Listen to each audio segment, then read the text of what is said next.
কিছু এক্সক্লেমেটরি বাক্যে ইফ দেখবে, ইফ দেখলে এটাকে অ্যাসার্টিভ করতে হলে এটাকে আই উইশ ব্যবহার করতে হবে, কার পরিবর্তে ইফ এর। আবার কোনো বাক্য হ্যাড দিয়ে শুরু হবে, এটাও একটা এক্সক্লেমেটরি বাক্য, এটাকে শুরু করতে হবে আই উইশ দিয়ে। আবার উড দ্যাটের পরিবর্তে তুমি ব্যবহার করতে হবে আই উইশ ব্যবহার করবে, ও দ্যাটের পরিবর্তে আই উইশ ব্যবহার করবে। মানে সহজ কথা, তোমাকে এগুলো মুখস্থ করে ফেলতে হবে।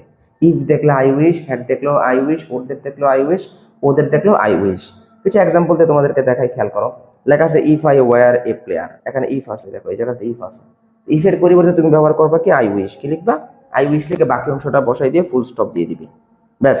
এখানে ইফের পরিবর্তে আবার had I been a king, যদি আমি একজন রাজা হইতাম, হ্যাডের পরিবর্তে কি লিখবা আই উইশ লিখবা।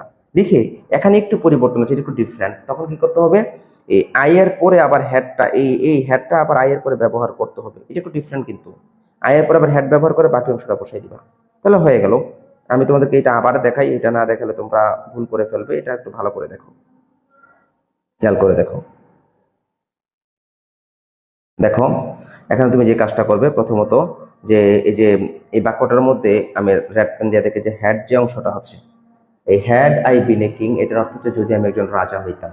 তাহলে প্রথমত কি করবা, তুমি আই উইশ লিখবা এই বাক্যটা দেখে, লিখে তারপরে এই বাক্যের যে সাবজেক্ট আছে আই, এই আইটা ব্যবহার করবে, করে তারপরে এই বিন এ কিং বসানোর কথা, বিন এ কিং, কিন্তু বিন এ কিং বসানোর আগে এই আই এবং বিন এ কিং এর মাঝখানে তুমি এই হ্যাড শব্দটা আবার বসাতে হবে, এই হ্যাড। তাহলে বাক্যটা কি হয়ে যাবে, এক্সক্লেমেটরি থেকে অ্যাসার্টিভ হয়ে যাবে। যেমন ওড দ্যাট আছে, ওড দ্যাট থাকলে ওড দ্যাটের পরিবর্তে আই উইশ ব্যবহার করে বাকি অংশটা বসায় ফুল স্টপ দিয়ে দিবে। তারপর আরেকটা অংশ আছে, তোমাকে দেখাই, যেমন ও দ্যাট আছে, ও that you are a cricketer, হ্যাঁ, এটার ক্ষেত্রে ও দ্যাটের পরিবর্তে তুমি আই উইশ ব্যবহার করে বাকি অংশটা বসাই দিবে, ফুল স্টপ দিবে। তাহলে এই বাক্যটা এক্সক্লেমেটরি থেকে অ্যাসার্টিভ হয়ে যাবে।